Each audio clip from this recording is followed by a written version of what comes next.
What's going on, guys? Welcome to the Creating Wealth Podcast, where I, Kyle, from Kyle Curtin Real Estate, interview local top dogs in the real estate investing, wealth building, and personal finance industries. Let's build together. What's up, guys? The guest on this week's episode of the podcast has an incredible journey investing in real estate so far. From initially purchasing his first duplex in Somerville, Mass., to creating his Boston-based real estate development company.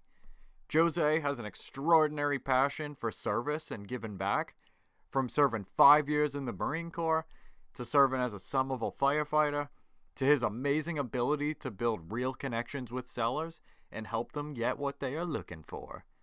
In this episode, we dig deep into Josu'e's story, building real, genuine connections with sellers, creating generational wealth through real estate investing, delegation and scaling, and much, much more. This was such an inspiring conversation, and I hope you enjoy. Let's jump right into the episode. What's up, guys? Welcome to episode 40 of the Creating Wealth Podcast. Today, I have the great pleasure of chatting with Josu'e Velney in the Roxbury and Somerville, Massachusetts markets. Josu'e is an absolutely incredible real estate developer over at Winter Hill Homes, as well as a real estate broker at Dress Blue Realty, and I am extremely excited to talk with him. What's going on, Josu'e? How are you, man? What's new? How you doing, Kyle? Thank you for having me. First of all, what's new? We closed on more real estate today, so we're very excited. The business is moving in the right direction. We're growing with properties and we're growing with personnel, so we're really excited for the future. 100%, man. I love to hear that. The pleasure is all mine. I'm very excited to talk to you today. So to kind of jump right in, what kind of gave you like the real estate bug initially, and tell me, a little bit about kind of your backstory. Yeah, honestly, going into real estate was very accidental for me, and the reason why is after doing 5 years in the Marine Corps, I wanted to figure out. I was living in an apartment, and I had an H2 Hummer from. Obviously, I was in the Marine Corps, so I like big trucks, and I didn't have a place to park. And I asked my friend, I asked the landlord, I said, hey, do you mind if I park in the driveway? Nobody really uses it. And he goes, no, it's not on the lease. You can't park on the driveway. Told my friend about the situation, and he goes, well, whoever has the gold makes the rules. And I said, what exactly does that mean? I go, are you saying that I should be looking to purchase my own home? And he goes, not exactly, but that's how I looked at it. And that's where the path started. I started looking for property, but I had to educate myself. I started reading. I started listening to different podcasts. I downgraded. So I went to a different apartment. So my rent was cheaper. Picked up a second job. I was working at the Somerville Fire Department, and I was working as a bouncer. And with that, I learned a lot, met a lot of good people. And through that process, I was able to find a two-family in Somerville. At the time, I bought it at $450,000. And I used the first time home buyers, which I put about 3.5% down, which is about like 16,000. And I figure I'd have to put a down payment of a closing costs to the lender and to the attorney about 4,000 all in. But what ended up happening is through the process, I was able to negotiate, giving me a credit of $5,000. I was able to get $5,000 from the city of Somerville. And also at the time, Barack Obama, the sitting president at the time, was giving $12,000 back to veterans to stimulate the economy. Long story short, I was all in that property at $3,000 down payment. And that property today rents for about $5,300, and it's worth 1.1. Oh my God. That's absolutely incredible. That's just like absolutely nuts, like, oh my God. I love, kind of how you got into it too. It's so unique, like you didn't have a spot to park your Hummer, so your buddy was just like, oh, well, the guy who has the house makes the rules. And you're like, huh, wait a minute. That's a really cool, kind of entrance into the game and, the start of something really big. Wow. Yeah, no, absolutely. And from there, I knew I wanted to get deeper in the game. I liked the process Yeah. and the steps that I had to take. And I felt that you could really make your own path. You can really do as whatever you want, financial freedom, generational wealth, all those great things that you can find from real estate. But I knew that at the time I could not afford to continue to buy in Boston because I didn't have 20% down Yeah. Yeah. for Boston prices. What I ended up doing is I started diving into the real estate market in Springfield. And I actually built my portfolio at the time to 30 units. My biggest was a 60 unit complex.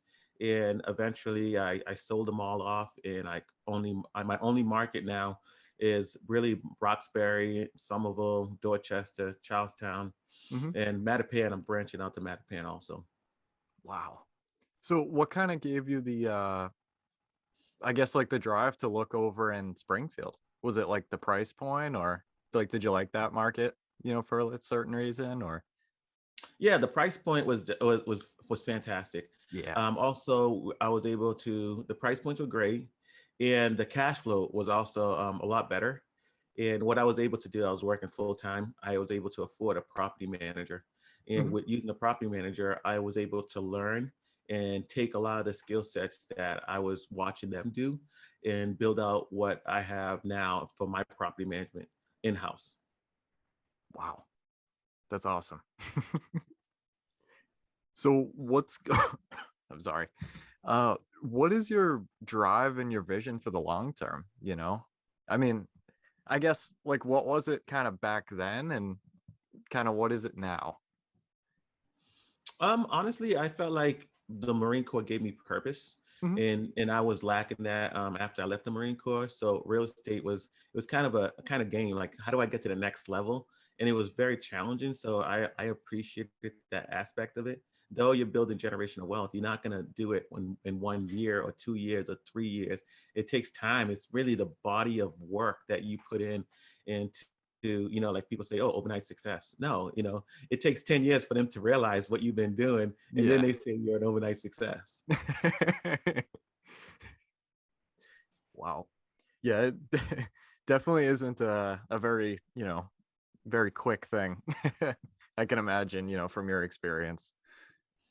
No, absolutely not. I have losses, I have gains, I have, nights Friday when the lender says, hey, I need A, B, and C, and you're at the ATM trying to get a pay stub or trying to figure out, okay, how do I get them everything that they need? The Yeah. closing Monday at 12. So I've been up, I've been down, and now we just build different processes. I also have been across the country learning with some of the best real estate investors, Sharper Leadership Circle, one of the business masterminds that I went to, Carrot Camp, which is SEO. I don't know if you're sure if you know what SEO is, or PPC, or even Carrot, the website domain. So I'm a big fan of them, and I learned a lot just with their investors and other people like that. That's wicked cool. I haven't really gotten into any of like the masterminds yet. And especially like the SEO and stuff, like as a marketing channel.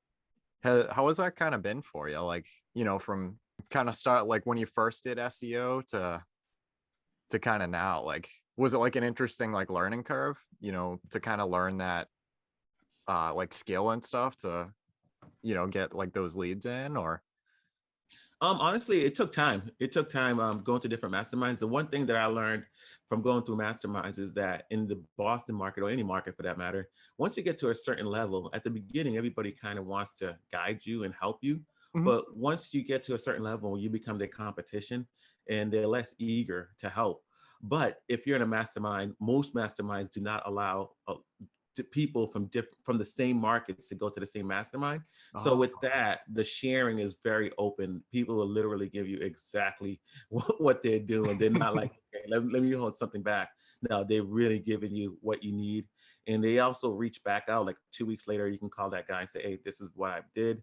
And I took your advice. What am I doing right, or what am I doing wrong? How can I improve it? And they're really open-minded, and vice versa. that's awesome. So is that kind of similar to like a like a BNI group, where like there's one spot like for each person, like in each area, like so people aren't like Yeah, competing with each other, I guess. Very similar in that aspect, except Mhm. we're not like really trading referrals per se. Yeah, yeah. We're more trading like information. Yep. And if somebody's doing something amazing that's like that you have never seen before in Florida, like, wow, will it work in Boston? And you Yeah. kind of try it out, and they kind of guide you to doing it too. And I've seen some interesting people. What they do is if they'll stay in one mastermind, so they kind of block everybody else in their competition in their area, so that they can't even get to that mastermind, which is That's really cool though. It sounds like there's a lot of power in that kind of thing. So really like just be able to network with, the same type of investors and stuff, like doing the same type of thing, from different markets across the US and stuff, and not kind of have that fear of like, are we fighting against each other, competing with each other, or, just for kind of like the benefit of everybody. absolutely, absolutely. And I kid about it, but I honestly think you can throw me in any state at this point, and I'll know somebody. Yeah. That's pretty cool though, I mean, like just for meeting all those people and stuff and building up those relationships and connections and stuff.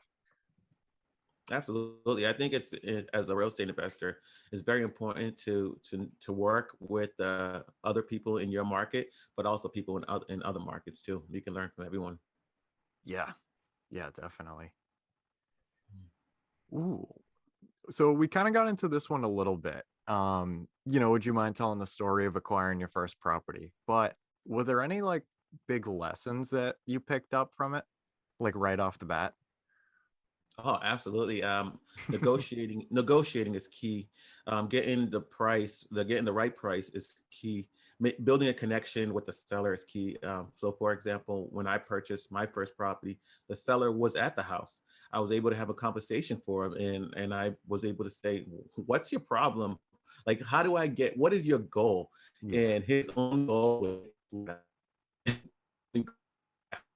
we try to figure out how to make that work, to the point that we build a relationship. But even before I said anything, the relationship was built, Yeah. because I served 5 years in the Marine Corps and the homeowner was in the Navy. So we already built that connection because we both were prior military.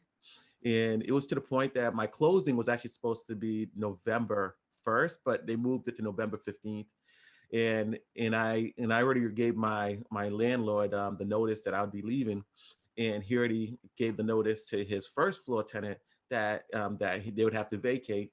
So I was actually able to move in 15 days early, even though I didn't close on the property yet. So him and I built a very strong relationship to the point that we actually drove to the closing together. Really? That's Yeah. incredible. So that's crazy, to be able to kind of build that rapport and um, be able to have that kind of relationship.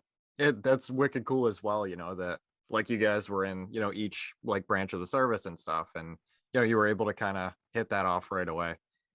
Absolutely. And even to this day, him and I still keep in contact, via Facebook and telephone. But a lot of the sellers that I buy properties from, they become friends. Hey, how's the house doing? Like, what's different? How's the neighborhood? And I keep them updated. And sometimes they're like, hey, so and so is moving next door. You might want to give them a call. So they also become my lead source too. So it's a good way to market. Yeah, 100%. So would you say, you know, kind of like builds in that relationship aside from, just like the transactional aspects, like of what's going on is important. Like, just kind of building up like that relationship, to like past, once the sale goes through or whatever, like just for like the future and down the line and stuff. Absolutely. I'm a strong believer Mhm. as real estate investors, we cannot win on price. Because if we Yeah. win on price, we're not going to be in this business very long. So what we have to do, we have to build on terms. So I always say, I'll give you a price, or I'll give you your terms, but I won't give you a price, or vice versa. So you got to figure out what makes everybody happy. Why is this deal the right deal, and why am I the right buyer? I'll give you an example because believe it or not, my strategy really has not changed from when I began. I was very creative and I was figuring out ways to make these deals work. We Yeah. closed today on a property. And one of the reasons why the seller sold the property to me is because I sent them a letter and I told them why I wanted the property. I basically told them, I said, listen, I own 3 doors down. I want to be my own neighbor. I want to keep the neighborhood clean. I want to continue I want to raise my family in Roxbury, and I only see great things coming, and I want to be part of it. I want to be part of the community. One of the things that my business does is if we do 2 condos and we sell the condos, we give back to the community 2,500. If the project is bigger than 2 units, we give back 5,000 to a local park or a community center. I love that. That's wicked cool. Just yeah, that's awesome.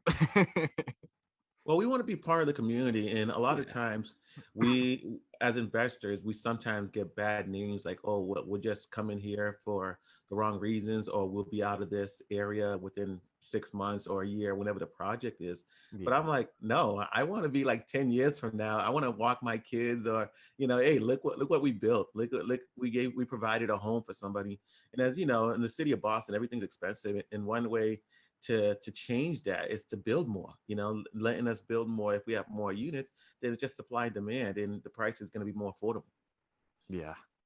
I really like that, to be able to create that like legacy kind of thing and just be able to like constantly give back. And I really like, kind of the angle that you guys take. I think it's awesome.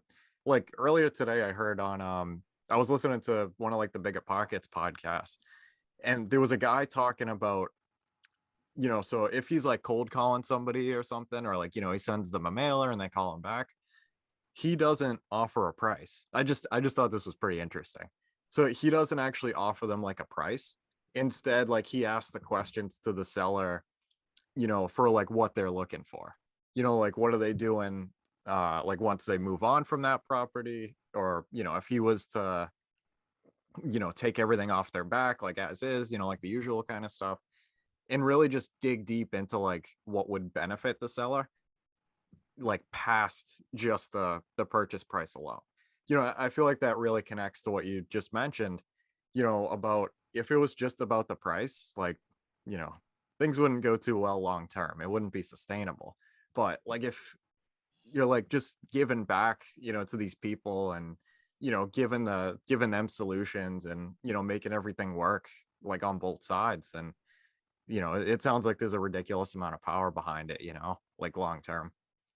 Absolutely. And I feel like that term, especially in SEO, they call it evergreen marketing, basically, which means like you're not spending money. It's not like PPC, you're not spending a lot of money to get back at those returns. And that's really been the driver, and at least, especially in the last 4 months of my company, we actually really slowed down our marketing to the point that I even changed my CRM, because I'm like, I really don't use it that much anymore. Yeah. And that just has come just from my network and how I communicate with people. And if I have a great interview with somebody, and might not even be for a job referral or anything like that, just a good interview or a good meeting, I send them a thank you card.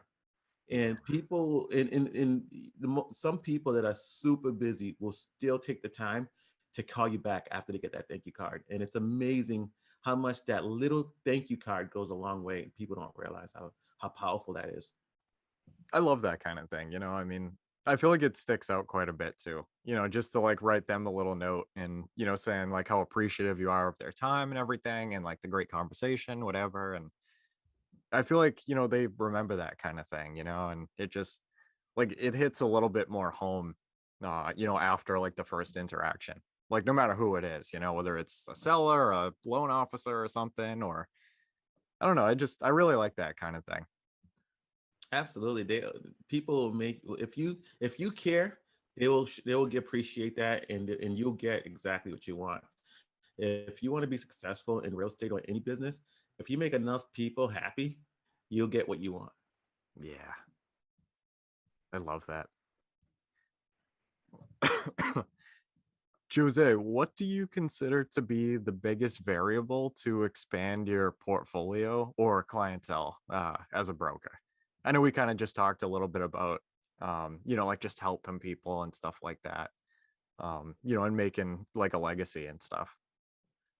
As a real estate broker, I don't really focus on being a broker. Mhm. I usually take most of my marketing, that's my marketing dollars. So if I make Yeah. referrals or like, I really only spend, work with friends and family as a broker. And I really focus on my construction side. So one of my mission statement for my company is I always say that, my vehicle is construction and my destination is generational wealth. Nice. And that's really what sets my company apart than the most investors in the Boston market, is that we're really construction focused. It definitely helps out that I have a bachelor's degree from Wentworth, so Yeah. that helps out a lot. But I love to build. We're doing a lot of new construction in the company right now. We currently have a two family, two condos that we're building in Dorchester, where we're looking to get permits for 7 units in Roxbury. We put under contract, trying to go through zoning and get 5 units. We'll probably keep that one as a rental in Mattapian.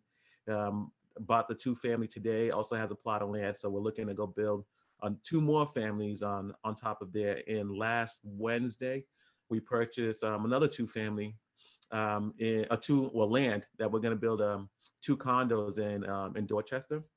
And the fascinating part about that one, the land, is my partner. I have a partner on this one. It's a JV partner, and what we did is we turned we acquired it with plans that it was going to be 2 bedrooms, and we actually turned them into 1 bedrooms, and we'll be more profitable by changing it. Most people wouldn't think that, hey, if you subtract a bedroom, how would it be more profitable? And part of the reason why that happened is because the construction cost actually goes down, because we're building less square footage, even though the house is really still the same footprint.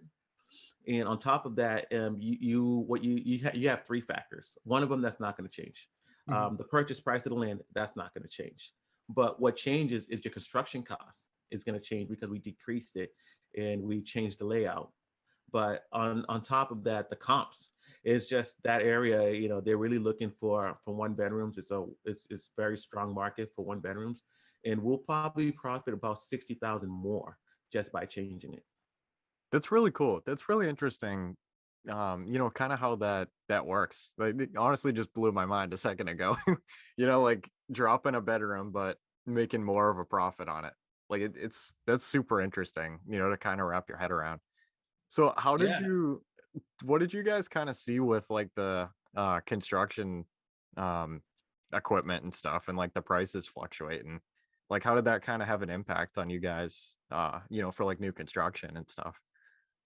Honestly, I think people play into it too much. Yeah. And the reason why I say that, yeah, your construction price went up, but so did your sales. You're selling for so much more. So I'm like, we're still going to build Yeah.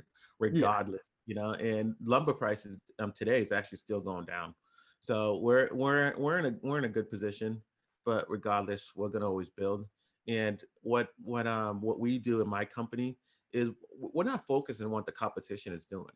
We're focusing on in-house. Are we hitting the numbers? Are we hitting our KPIs? And that's key, because I would rather lose a deal that doesn't make sense, that's not profitable, that puts my company in a negative position, than take that deal just to say, oh, we got X amount of deals this year. Yeah. And that's really the key of growing the business, is understanding the numbers part of it and sticking to your numbers and not moving off the numbers. Because at the end of the day, it's emotional the way I talk to the people.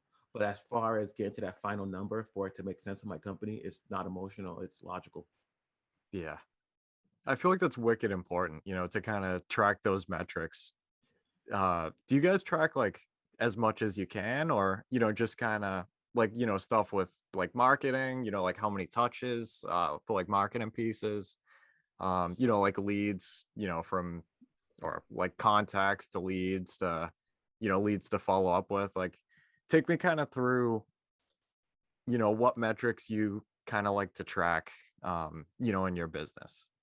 Honestly, my company is actually transitioning from that Mhm. at the moment, and we used to do that like what a wholesaler would do. You know, Yeah. how many times did you call? I used to use CRM. Not sure if you're familiar with it. Beast Mode, and Beast Mode's amazing because they have campaign drips. So like you can do RVM, like it does it by itself. It can send text messages by itself. So it doesn't really take a person to really do it. But at this time, we have so many leads coming in weekly that we really don't really use it. So that's not really a KPI. And the Mhm. way I look at it is, yeah, we could be losing money on one end by not doing that, by not going after our own leads. But on the other side, now we can actually take on more projects because now we can really focus on what we do best, which is construction. Yeah. I love that. I forget if I asked you what kind of gave you the idea to start Winter Hill Homes?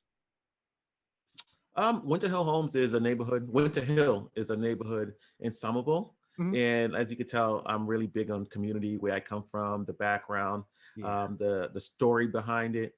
And that's really where the name came from, Winter Hill Homes. That's awesome. I love that. Ooh, what is the most important lesson that you have learned over your career so far? I have learned that in this business, it's really a campaign. You have wins, you have losses, but it's really your body of work. It's really, did you improve from last year? Did you hit your goals? And if you did not, how do you get to that next level? And who has already made all the mistakes that you're about to make, and that you can reach out? But a lot of times, if I'm looking at a particular deal, I have a handful of people that I reach out to. Hey, what do you think about this deal?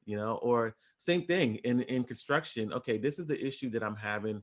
How do I change this layout? Or what do you see that's different that I don't see? And just having those key advisors, Yeah. that key team that you build. I'm not the smartest, but I have a great attorney. I have a great architect. Yeah. I know who I need to call for an engineer. And all those people are part of my team, and that's what really drives the organization to get to the next level.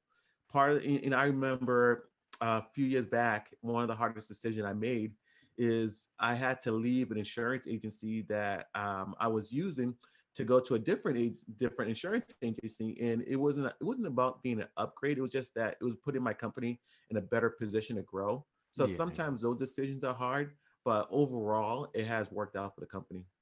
Hmm.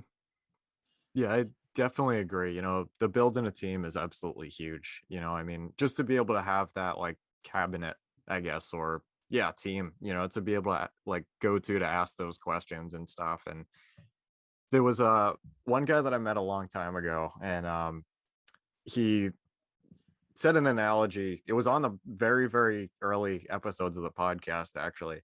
And he referred to building a team as like building a football team, and you have like, all these different positions and everything, and like you're shooting for the end zone, and, you have like your couple lines and everything. It absolutely like blew my socks off, man. Like just to have like that first team or that first line of advisors, to be able to get that property, get that deal closed.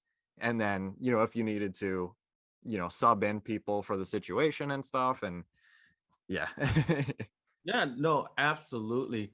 One of the hardest things in my company that I had to deal with the last 2 years, from when I really focused on Somerville to now that I focus on Somerville, Roxbury, Dorchester, Mattapan, Charlestown area, Mhm. was that because 93, the traffic is so bad. Yeah. I had contractors in Somerville that would not come to Boston, and I have contractors in Boston that would not go to Somerville. Yeah. So with that, it became difficult, and I had to make an Excel spreadsheet and really break it down to, okay, this contractor likes big projects, this contractor likes small projects, they like this location, they don't like this location. So really building that, and my vision when I was building it was always to, how do I fire myself? One thing that we have coming on board on Monday, we hiring a new admin person, and she's going to be able to take what I already created And instead of calling me, hey, Jose, who do I call? Like, it's already going to be broken down for her. Yeah. Obviously, I'm going to take her through the steps, at least for the first 90 days and so on. But she's going to be, I always set up my company to be in a position as we grow that I could just plug those people in and I'm not changing the whole system. That's awesome, man. I love that. So I take it you are a big fan of process and like standard operating procedures. Absolutely. One Nice. thing that I have found in the real estate business is that the people that really do a bigger volume, it's really the systems and the people that they put in. You know, your process are great, but it's kind of like that football analogy that you use. If you have a person that has the qualities to be a great running back and you got him playing defensive lineman, you know, that might not be a good fit. So you also got to put the right people in the right seats. But definitely systems and processes are huge for any organization, and you don't have to figure it out yourself. You other people have already figured it out, or systems that you can actually take it from them. A lot of people, if you just ask them, they'll give it to you. Yeah. Honestly, like I totally fell in love with systems after reading the E-Myth. Yes. Yeah. I'm a big fan of the E-Myth. Traction is another one. Yeah. Scaling Up is another book that touches on that kind of stuff. It totally like changes your mindset, and like, just kind of seeing like the power of process and being able to delegate things and like how to make it more how to make your processes more dependent on the actual processes, than the individual. And it's so crazy, and then to be able to actually implement those, like, how was it, kind of when you first started like delegating things out, in like the very early days of the company, like, and first kind of being able to implement, um, yeah, exactly, like hiring like the first people and stuff and being able to kind of take some things off your back. Actually, it's a lot of trial and error. And at the beginning, I don't believe you can build a big business or a strong business working 40 hours a week, especially in the beginning. Yeah. Even when I was in the fire department, I was still doing, 40 hours in the fire department. I was doing another 40 hours at Wentworth and doing another 30 hours in my real estate company because I knew I had a bigger goal. I had a bigger why. And it just, you have to, in order to understand every seat, you have to be in every seat. And as you understand it, you can push people in, or you can say, okay, can this person do it faster or better or easier than me? And it could be something as simple as, this might take me 4 hours to do, but can I pay somebody, $50 and it takes them 2 hours, so Yeah. it's figuring out where it's the best way to do it, and also understanding your strengths and weaknesses. For me, I don't like being in front of a laptop. I rather be on the job site. I rather be in front of in sellers. That's my strong point. So I have to get somebody else that rather do the other stuff. And in the way that it's the right person, well, I mean, you can do just profiles that gives you a better understanding of if you're hiring the right person. But at the same time, you want to give yourself an energy audit. Like, does this thing make me more energetic, or do I feel drained after I do this? And you're gonna be like, man, this really drains me. Okay, that's what you should need to go find somebody else to do. Yeah. But in the same time, you got to make sure that's that other person's energy. Does that task make that person more energetic? Does that task drain them to the point that they don't want to go to work? Because a lot of times, people might not stay because you pay them great. They might stay because they enjoy what they do. Wow. Honestly, I haven't really heard of like that energy audit, kind of principle. That's wicked cool. I'm definitely gonna have to do a little bit of homework on that. Yeah, absolutely. And if you need any help with it, I could definitely point you in the right direction. I'm sure I have some resources in my office I can provide with that too. Yeah, I definitely appreciate it. It sounds like it's a lot of fun, to kind of figure out, go through that trial and error and, um, finally get things to click and just be constantly trying stuff out to keep moving forward. Absolutely. In any business, you have to really know yourself and then really figure out, okay, this is what I want. This is where we want to go. And a lot of people just dive right in and they're just like, we're gonna figure it out. That's like, no, you gotta pause. Yeah. It's kind of like having an axe. If you just keep using your axe, it's not gonna be sharp, it's not gonna work. you got to sharpen your ass, you know, and that's part of it, taking that energy out of it to know where you're going, what angle you're going to take, and how to get there the best way. Yeah, 100%. I know. I love that the analogy with the axe that I don't know who actually came up with it, but I think Brandon Turner says it all the time on the Biggerpockets podcast. You know, like if you had 6 hours to chop down a tree and you had an axe, like some people would spend all 6 hours trying to chop the tree down and get halfway, but others would take 4 hours to sharpen the axe and then 2 to chop the tree down. And yeah, that Yeah, one no, hits absolutely. different. Back in my early days, I used to listen to every episode, and it was just so fascinating that the different people that they used to take on. So they have a great podcast also. It really is incredible, to hear like, I mean, a lot of the different strategies that people are doing, in a lot of the different markets, and as well as like how far people are in their careers or just starting off. And it's nice to kind of hear a little bit of everything and, just to be able to kind of absorb some of that and see what really resonates with you. Absolutely, and I love the platform that they have online. Believe it or not, that's part of my marketing. I occasionally go on there, answer a few questions. It has your website on there. People reach out to you and like, oh, you're doing stuff in Boston. If I find anything, I'll reach out to you. Or if you're raising capital, I have had people that reached out say, hey, I'd love to get your thought on this. I'm super busy. I'm a doctor. I'm a lawyer, but I have these funds. How do I put it to work? Yeah. I love Biggerpockets. I've gotten a couple different meaningful relationships from that website, and I feel like it's just a lot different from regular, like, traditional social media, like with everybody just being, super like-minded and everything. And like, I love how it shows, what city and stuff you're working into. So you could be like, oh, like there's all these people that are from, Roxbury or, Lowell and just be able to like, send all of them messages and be like, hey, what's going on? Like, let's grab a cup of coffee or something, as well as to be able to like answer questions and ask questions on a community and everything. Um, Absolutely. I couldn't agree more. And I honestly think it's part of that energy audit that I was talking about. And what I mean by that is that, I love real estate. You love real estate, but not everybody loves real estate. But if you yeah. go on Bigger Pockets, everybody loves real estate. You're like in the right crowd, you get the energy, you're telling them what you're doing, they're telling you what they're doing, you're helping them solve their problem, they're helping you solve your problem. Where Facebook is so general that people are like, oh my God, not him again. Oh, he bought another house, So it kind of really puts you in the right mindset. And that's one thing that I always get when I return from a mastermind. One thing that I used to do is I used to go to the mastermind, and as soon as the mastermind's over, I'm on the next flight. I'm going home. Where now I try to like network more with the people. I decompress. I start writing down some of the informations, new goals or new targets or what can I bring back to my team? Yeah. Yeah, I'll have to start looking into some of like the different masterminds and stuff.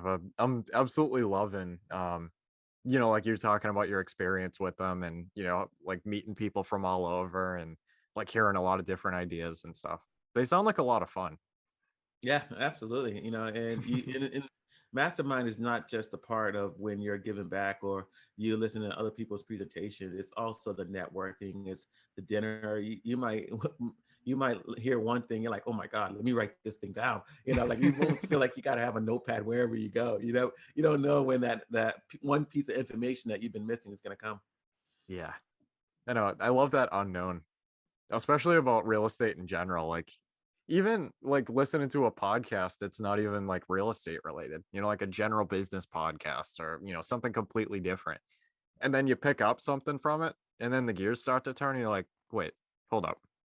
We can implement this, in whatever aspect of your business it's in. And yeah, I really like that unknown, of not really knowing when that's gonna strike, like you're gonna hear something a certain way and it's just gonna start to get you thinking. Oh, absolutely. I think that If you really want to move the needle in any business, you have to go outside of that industry. Yeah. And the reason why is that people in other industries think so differently, and it might be the norm for them, but it might be groundbreaking for your company or for our industry, because if everybody's doing the same thing, everybody's giving the same price, they're using the same metrics, there's nothing that sets you apart. And when you can separate yourself from the herd, that's when the growth happens. Yeah. I totally agree. There's a ton of power, behind that. Jose, how do you define wealth? Honestly, I'm not too sure how I define wealth. For me, I use real estate for two things. It keeps me busy. I enjoy it. I don't feel like I'm ever working, so I do what I love. Yeah. That's one important aspect of it. And the second aspect is generational wealth. I say that, I'm the owner of my company, so I technically don't have a boss. But my unborn children, when I do have children, I feel like they are going to be my boss, because everything that I'm building up is for them. So wealth is making sure that they have everything that they need. Wealth is to making sure that my child can be an artist, and they don't have to be a starving artist. They can be a librarian. They can do whatever they want to do and be fine with it. I love that so much. Just to be able to really like create that different life, for them, and just really change the narrative, for like family as a whole, and just kind of keep the generations going, a little bit different, instead of, having to do things and, do certain career paths versus what you actually wanted to do. And yeah, I love Yeah, that, man. That's absolutely. awesome. I mean, if your children, or if you, for that matter, is like, I'm taking this job because of the money, you're not going to be happy in the long run. Yep. It's not sustainable. Absolutely. Correct. Yep. Ooh, what are the most effective resources that have helped you the most so far on your journey? Network has definitely been helpful. Being able to go in different rooms, in people that have more knowledge, and sometimes it's just the fact that I'm teaching them something, they also teaching me, or it could be somebody that's 20 years ahead of where I want to be, and they have white hair, and they're able to say, hey, watch out for this hole over here, watch out for this pitfall, Yeah. this situation. One person that I got to meet and become friends with is Greg Janey, which is another great big developer in the city of Boston. And being able to reach out to him and say, hey, I got this, or I got this situation going on. What do you think about this? And a lot of different investors that like it's 20 years ahead of where I am, just really guiding me to where I need to be. But part of that also, in order to put yourself and your company in that position, you also have to be vulnerable of what you don't know. And you also have to say, you know what, I'm going to put 110 in, because if you're not putting that in, they're not going to put effort into you. Yeah. Yeah, I totally see where you're coming from. That's absolutely huge to be able to, put yourself around those people that are really gonna, bring you up as well. Um, and to just kind of like really show them that like this is like your thing, like you're going absolutely hard at this, and, be able to bring them value as well. Um, and just create a really crazy relationship. Absolutely. And it kind of works both ways. And I remember when young investors will come up to me and they say, hey, this is my solution to this. What do you think? And I'm like, I have never thought of that, but this might actually work. And then next thing you know, I'm doing it in my company, because I'm so used to the norm. I'm so used to thinking, okay, this is black and white. And they're like in the gray area. And I'm like, this is fascinating. Let's try this and see what happens. So even though when you get to a certain level and you're giving back, sometimes you also get in return just by the questions that people ask. Yeah, that's absolutely awesome. I mean, like, yeah, I think that's wicked cool. Just to like, be able to talk to really anybody across, the people in the same playing field as you, the people who have had like 10, 20 years plus experience, more than you, as well as, people just starting off, in the absolute beginning. And just to be able to like rifle off ideas to each other. And because you're right, like you never know, when an idea that, yeah, just an idea that you've never really thought of before. Like that might totally, change things up, and it might come from, somebody who you never expected. I agree. Yep. Ooh. What is something that you thought about business networking or wealth creation that kind of changed as you went along? Mm. I think the biggest shift was, like I said, that you have to hire people and put them in the right seats. Yeah. I found out a few years back I was actually in the wrong seat, and it's not, maybe I shouldn't say the wrong seat, but I found a better seat. And what I mean by that, I was really focused on being the broker.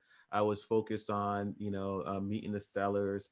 I was really focused on that part of the business, raising money, understanding what's a good deal, what's a bad deal. But it's like that saying goes, yeah, you know what? You make your money when you purchase. And then my question to that is, what happens when you can't control the construction? You're just burning money. You're just wasting money. So I moved myself from the seat into the construction manager seat, and that has what changed my company totally.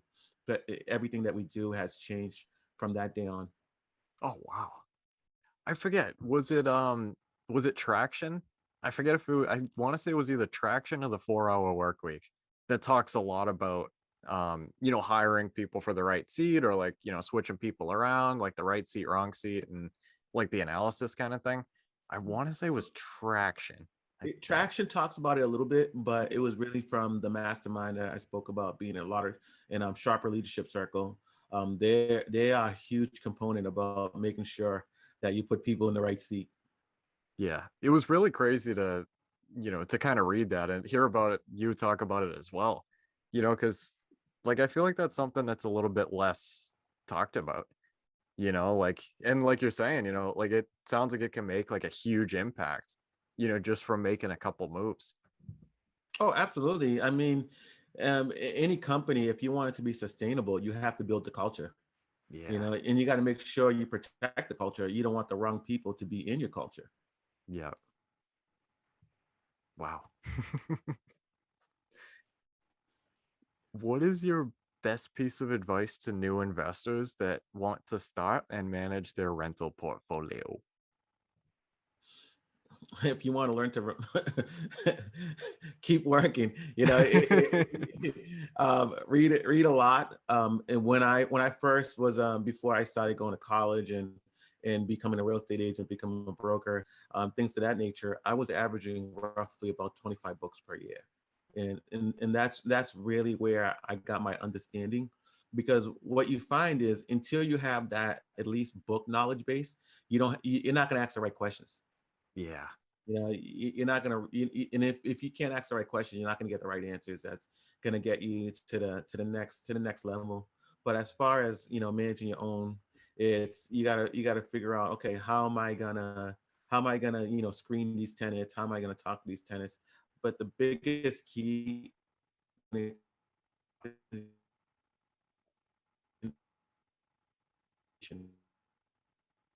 being firm. I remember I purchased a property from my mom. This was 2016. I purchased it from my parents, Mhm. and the first thing that the tenant said was, "I don't like you. Your mom was nicer."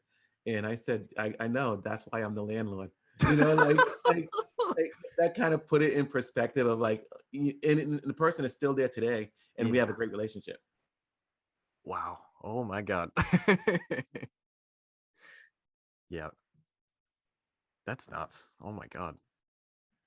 And a last but not least question, Jose. We kind of got into it a little bit already. The question is, do you read? And what is your favorite business, investing, or real estate book that you would recommend to anyone? If you had to pick one. Yeah, I'm happy you said that. It is um, very tough. Honestly, I think the book that shifted my mindset and my company the most, what has been the pumpkin plan. And the pumpkin plan is actually an easy concept. It basically describes how farmers build the biggest pumpkin, like when you see at the big farm shows, Hmm. and what's the process and how they do that. For one, you have to have great seeds, and after that, you have to you start off, let's say, with like 12 pumpkins, and you watch them grow, and then you see the six that has grown the most, and then you take the other six out. So now you're only giving resources to the six that's really growing, and Oh. then you get it down to three pumpkins as they grow more and more, getting closer to that day for the show, and then you get it down to either one or two. That's it. That's one or two pumpkins, and that's really the way you build a successful business. And that's why, like, most people don't even know I have a real estate brokerage license. And the reason why is because I really focus on my construction, Yeah. because by doing that, people know, oh, Jose wants, new construction. If I have land and I think I can build a 2-family or 3-family, I'm calling Jose. I don't need to do everything. I just need to be the best of that one thing. So the construction is my big pumpkin. I love that. I haven't heard of that book before. I really love the concept though. Yeah, no, it's powerful because a few years back, I was just really focused on doing so many different things, and I was working on too many pumpkins and wondering why I wasn't getting where I needed to Yeah. the point that my brokerage has a purpose, but the purpose is to help grow the construction company. To the fact that we don't spend any of our own money on marketing. The money that we make from the brokerage gets turned over into marketing money for the construction company. Oh wow. There, yeah, that kind of reminds me of like the 80/20 principle a little bit. Absolutely. I'm a strong believer in that. Yeah, that's such a crazy concept, I mean, between the two of them, like just really like honing in on the things that are actually making like a ridiculous impact instead of trying to balance the rest. I know it actually. There's another one, The One Thing. I don't know Yeah. if you've read that one. Yeah, literally, man, like that book absolutely changed my life. Because, like, stemming back to what you said a minute ago, about like trying to do like a bunch of different things at once and like get a bunch of things done. Um, I definitely struggled with that quite a bit. And I mean, still do whatever, but like it's a lot more clear, to just really get super centric on the stuff that's actually making the impact.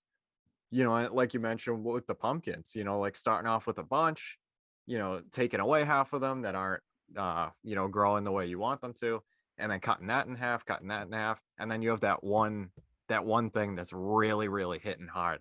It's such a crazy concept to think about, Yeah. but I mean, I think it's just like when you look at athletes, most athletes that make it to the professional levels, they usually, when they're in the younger days, it's advised that they play a lot of sports. You don't know what they're really going to be good at.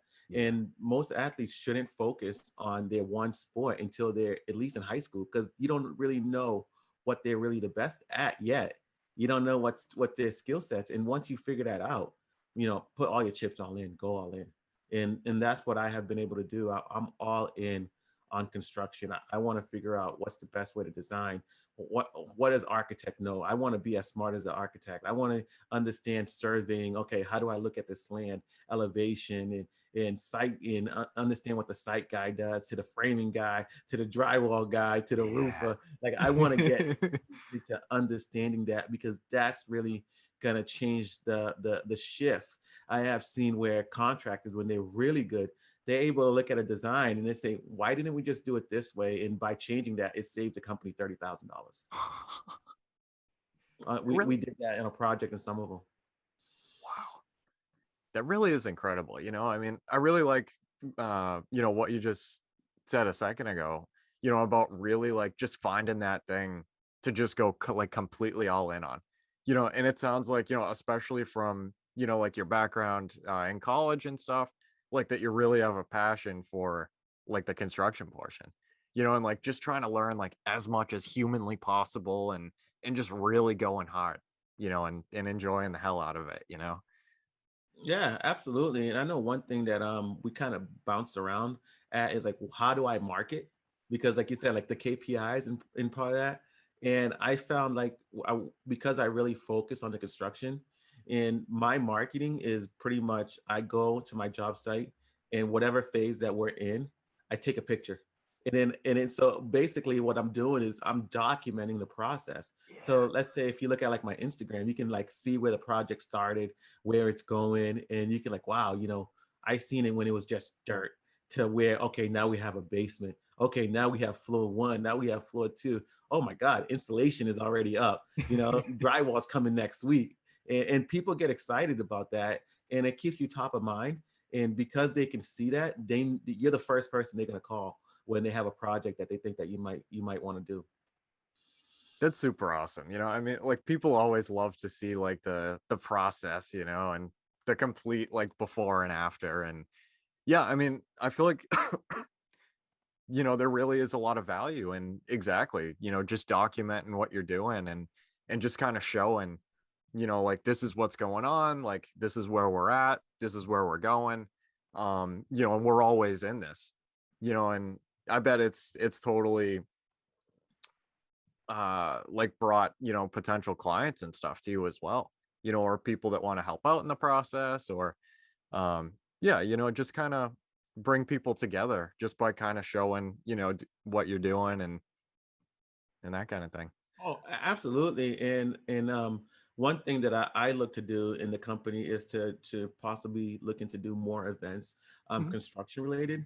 And the reason why I feel that everybody thinks real estate is sexy and they want to get into it, but it only takes one contractor taking a deposit or one contractor doing something wrong for them to say this is the worst business ever because they can't control it or they don't understand it. And Yeah. I think until they get past that hurdle, we might have people that exit the industry faster than they should. And they're not going to get the benefits. As we spoke when we first started off with this podcast, we talked about how, my house that went from 450,000 to being worth 1.1 today, that took time. Yeah. It didn't happen overnight. It took years and years and years and years for that to happen. And that's what this industry is. It takes time for you to get better and better and to really make your mark on the industry. Yeah. Yeah. Honestly, I mean, like real estate definitely is tough, like would you say, kind of being in it for a while, um, just like kind of building up, I don't know how to word it. Like I guess like the persistence and just the drive to keep moving, when things aren't looking so hot and just kind of building that skill over time, just to just constantly keep moving and, not be deterred by, anything that's going on that's kind of killing the mood. Absolutely. And I mean, it's you have to just you got to go through that. You Yeah. have to go through that to get better.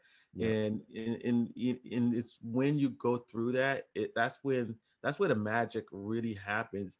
Because even now I look back, I was like, can you believe I started this, in 2010? And look what we have built. Look how many markets that we are. Look how many people, connect with me because of this. Or how many people ask for my advice. Just yesterday, I talked to a young female that's looking to get in the industry, she is in the industry, and she's like, "Oh, I want to do this project, but I'm afraid of this project, and this is why A, B, and C." And I'm able to take an hour and a half of my time and really sit there and explain to her and break it down of why it's not so bad. If you have an issue, just give me a call. Let's figure this out because I know that I might walk her through that process, and then next year or 2 years from now, she's walking somebody else through the process. Yeah. I absolutely love that about this industry, man. Like just like the cycle, like how finding those mentors, and really, just kind of picking up what you can from them, learning that, and then being able to just pass it on, and just kind of keep the cycle moving. It's so cool, when you can do that. Like when somebody comes to you to ask, like, with a question, the answer to it, because somebody else blew your mind like a year before or something like that. And then you're able to blow somebody else's mind and, just kind of keep everything moving and keep the process going, Yeah, just to kind of see like the smile on their face, you know what I mean? Like just it's so genuine. Like it's so like heartwarming, I guess, just to kind of, help people that are, where you were not too long ago and bring them up with you. And just keep the cycle going. Yeah, no, absolutely. And when you talk about, what gives you that energy to do this next year, the year after, the year after, and it's really the network and the people around you. So, for example, on my last mastermind, when I went to Carrot Camp, and one of the guys' name was Keith, and we were on the drive to the location, which is about an hour and a half, and I felt like I got my money's worth within that hour and a half just from speaking to that one person, and you get that energy because you're like, man, I'm not thinking big enough. Like am I lazy? Like what am I doing wrong? So it pushes you to think bigger and go to the next level. Yeah. Those conversations are always amazing too. Like you said, like just like the high you get from, just having those type of like next level conversations, and that force you to start thinking a little bit bigger, and just it's insane, like Absolutely. it definitely is. But yeah, thank you very, very much for coming on here, Jose. I could talk to you for a very long time, man. Yeah, no, It really was a pleasure. I appreciate the invite. I love real estate, so I'm more than happy to come as a guest maybe a few years later from now and see how the business changed, or if it changed at all, or if we just got more properties and see what has changed. I would 100% love to, man. So where can you and the business be found online? Like social media, contact? The biggest, the place that people find to be the most these days is my Instagram, Mhm. which is just Jose underscore at Winter Hill underscore Hills underscore Homes underscore. But if you just put my first name, usually Josue, you usually can find it. It's not a Tom or John or Larry, so I don't think it's going to be too hard to find. That's awesome. All right. Yeah. Thank you very, very much again, man. It really was a pleasure. Thank you. I appreciate you having me. All right, guys. That concludes our Creating Wealth podcast episode for today. I want to thank every single person that has listened this far. It really means a lot to know that people can learn from me and with me as we build wealth together. Hopefully, you can take home at least one thing from this podcast that will improve your life just a little bit. If you could, please check me out on social. That's at Kyle Curtin Real Estate on Instagram, Facebook, and I'm on Biggerpockets. Until next time, let's build together.